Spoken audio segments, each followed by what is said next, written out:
Shalom Bracha, on va parler sur la paracha de Shoftim.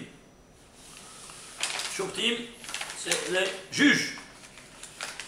Le mot Shoftim vaut 439. Oui. Alors, quand on parle de juge, c'est rigueur. Alors, si c'est rigueur, on sait qu'au niveau métaphysique, le nom divin qui représente la rigueur, c'est Elohim. Alors, il doit être en rapport ou pas? Certainement. Comment ça? Eh bien, à travers les lois de la mathématique. Shoftim 439, c'est un nombre premier. Lequel? Le 86e nombre premier. 86, c'est Elohim.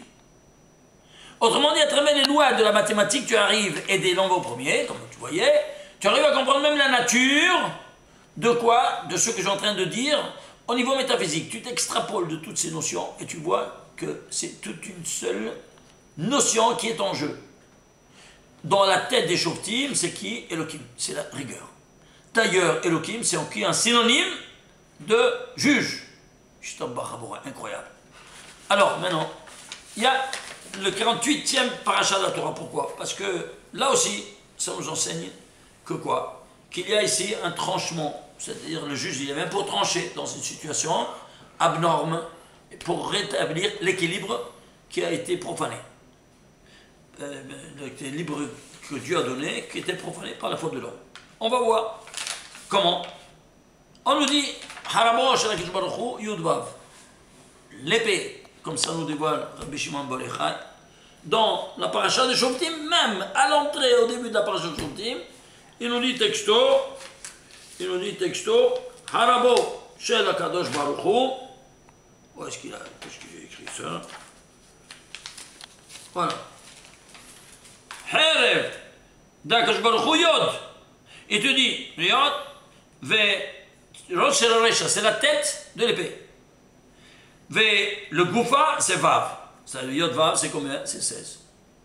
Donc, et qu'est-ce qu'il fait? Il agit pour notre bien. Et les deux Hei de son nom, ce sont les deux lames de côté de droite et de gauche.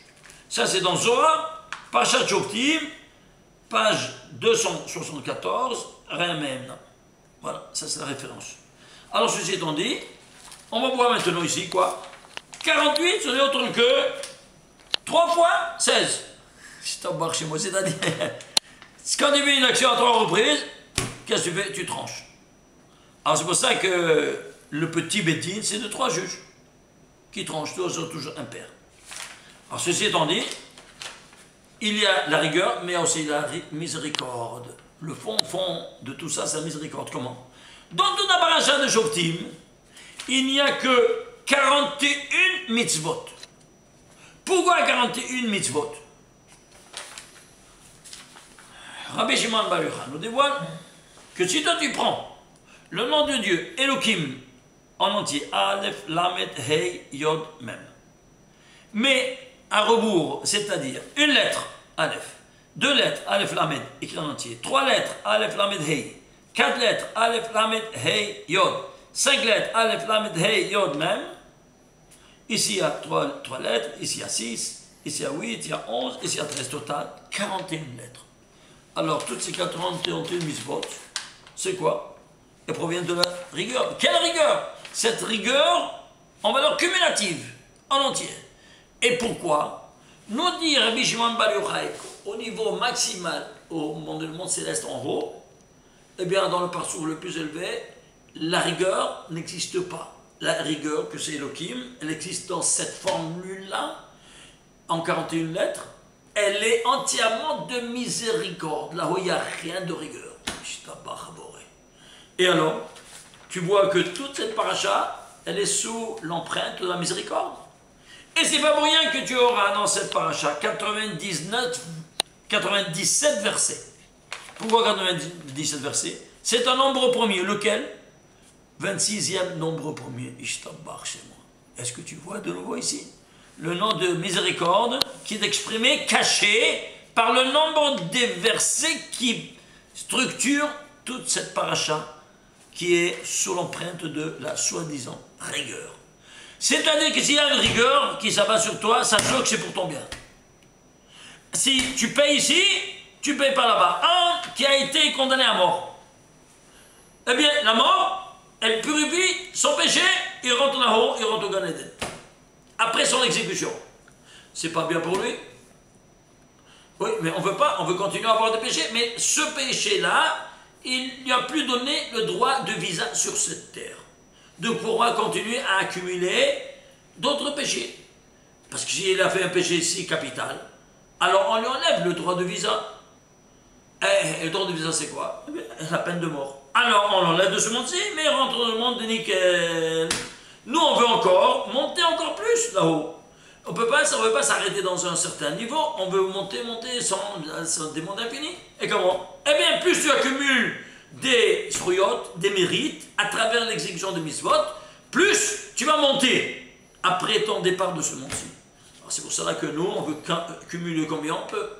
Parce que quand on quitte ce monde-ci, on nous met un linceul. Il n'y a pas de poche. Pourquoi? Tu portes rien de matériel.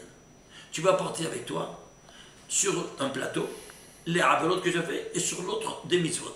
Celui qui l'emporte, tu vas ou en haut ou en bas. C'est clair? C'est comme ça que ça fonctionne. Alors, ceci étant dit, que cette rigueur se transforme là-haut en miséricorde totale. Alors, pas pour rien qu'ici, il y a 1523 mots. Pourquoi 1523 mots? Parce que c'est le nombre premier, lequel? Le 242e nombre premier. C'est quoi 242? C'est 11 au carré plus 11 au carré. Voilà les 11 étincelles de sainteté qui structurent toutes les 10 séphirotes, plus la 11e qui l'englobe, n'est-ce pas? Et qui se trouvaient, imaginez-vous ça où? Dans le fruit du péché, de la connaissance du bien et du mal. Qu'est-ce que c'était ce fruit? Il était de 3 goûts. Le chef des 3, c'était la hita, le blé. Combien c'est la hita? 22. Il y avait 11 étincelles de bien et 11 étincelles de mal. Quand on les a mangées avant le temps, on les a mélangées. Il s'agit maintenant de les séparer. Et on a déjà parlé à ce propos. Donc ici, vous pourrez reprendre tout ce qu'on a dit dans les parachutes précédentes et comprendre pourquoi il y a ici 1523 mots, pas plus du bien, parce qu'on parle au niveau mathématique de 11 au carré plus encore 11 au carré. Les 11 étincelles de bien qui vont dominer les 11 étincelles de mal. Au carré parce que c'est deux niveaux maximaux. Alors maintenant ici, combien des lettres? 5590 lettres. Pourquoi 5590? Parce que c'est 5 fois 1118. C'est quoi 1118? C'est 13 fois 86. C'est quoi 13 fois 86? C'est l'unité divine qui se conjugue à la rigueur maximale. Qu'est-ce que ça veut dire ça? Écoutez-moi bien. Ici, c'est 5 mondes. Tu prends dans tes 5 mondes quoi? Le jour de la royauté des cieux.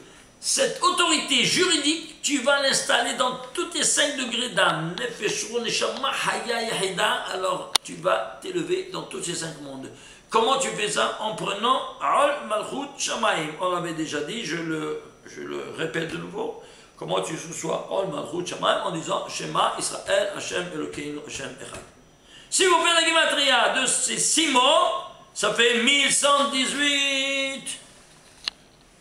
Alors, tu prends le joug de la royauté des cieux qui gouverne dans les 5 mondes. Et c'est pour cela que ces 6 mots ne sont autre que l'expression, au niveau verbal, de la définition la plus élevée et la plus rigoureuse du monothéisme. Mono, c'est un c'est Ehad. La plus rigoureuse, quand on parle de rigueur, on parle de Elohim. Alors tu vois ici ces deux notions qu'on vient de dire. La définition la plus rigoureuse, 86 c'est Elohim, c'est rigueur. Du monothéisme de 13. Ça fait 13 par 86, ça te fait 1118, c'est Shema, Israël, Hashem, Elohim, Hashem, Echad. Et ici, dans nos 5 mondes. On avance. Quelle ligne elle commence?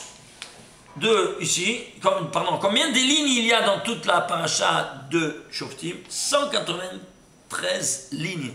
Pourquoi? C'est un nombre premier, lequel? 45, c'est Adam, la gematria de Adam. C'est-à-dire que lui, il est trop structuré sur cette formule de quoi?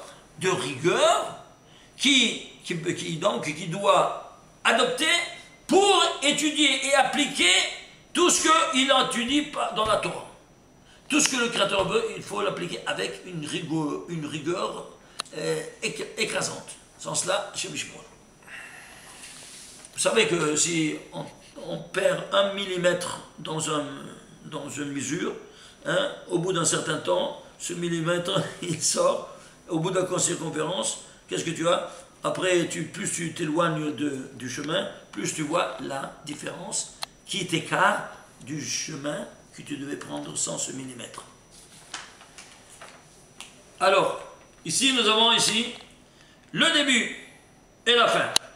Début, fin, ici chacun il a son numéro, mais je ne peux pas dire tout malheureusement. Prenons par exemple celui où il termine, c'est le sceau, la signature, à la 9524e ligne de la Torah. Pourquoi? Parce que c'est 4 fois 2381. C'est quoi 2381? C'est un nombre premier, lequel? 354e nombre premier. Pour qui n'a pas étudié le Zohar, il pourrait comprendre. Qu'est-ce que c'est 354? Eh bien, ce n'est autre que, imaginez-vous ça, les finales des 5 versets premiers de la Torah qui ont créé la lumière. Bereshit bara Elokim et haaretz, ça forme le mot, ce nom divin, vous voyez ça? Voilà, ça c'est dans les finales. Bereshit bara Elokim et haaretz, là c'est ça dit. Et le deuxième verset termine par même. Le troisième verset, oh. Le quatrième, le cinquième, had. Vous voyez, les finales. C'est la signature de quoi? Des 5 versets qui ont appelé en cause la lumière. Alors ce nom est un nom divin de lumière qui te protège n'importe où tu vas dans tes cheminements. Si toi tu as cette kavana de penser à ça, eh bien tu es protégé dans tous tes cheminements. Et ce nom, il est 354. Eh bien, dans 50, c'est 6 fois 59. C'est quoi 59? Eh bien, c'est simple. On parle de miséricorde divine. C'est le 26e nombre premier. Et la miséricorde divine s'exprime en 13 attributs de miséricorde divine. Qui sont jusqu'à Benaké. Combien de lettres? 59 lettres. Dans les 6 jours, 59 lettres. Tous les 6 jours, tu seras illuminé dans tous tes cheminements. Par quoi? Par ce très saint nom divin. Dans tous les 6 jours. Les 41 on a vu, les 48 on a vu. Maintenant, on avance. Parashat Shoftim.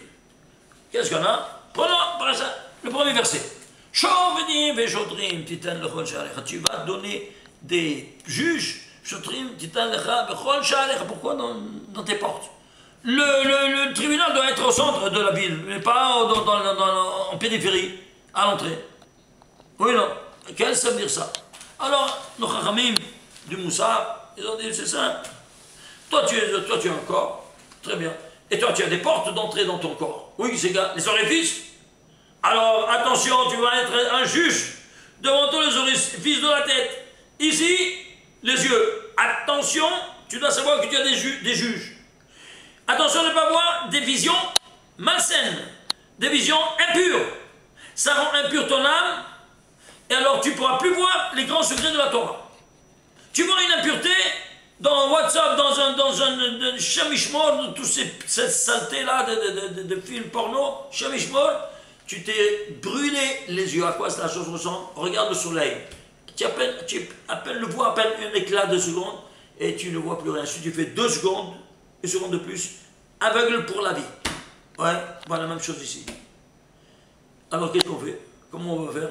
Eh bien, justement, vient le Zohar et nous dit, mets des juges devant tes yeux.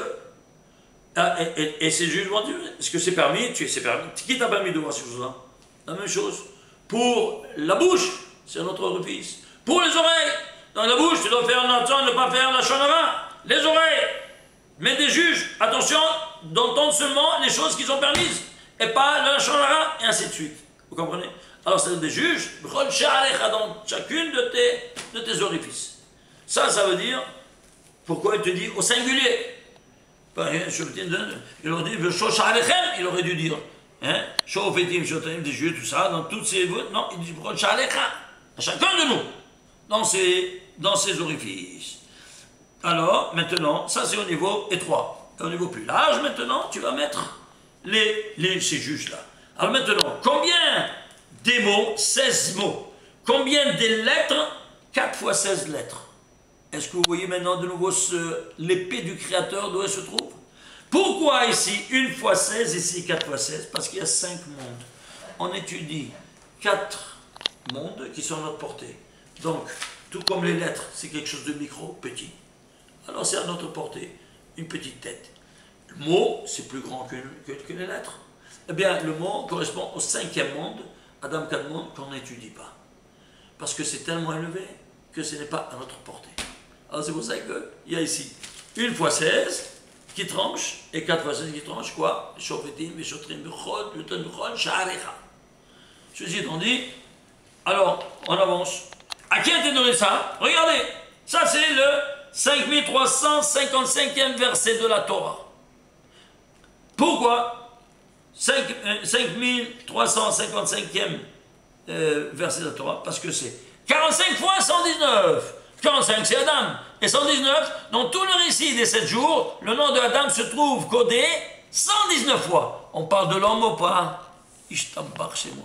De la manière la plus spectaculaire. Il n'y avait pas d'endroit où le mettre que ici.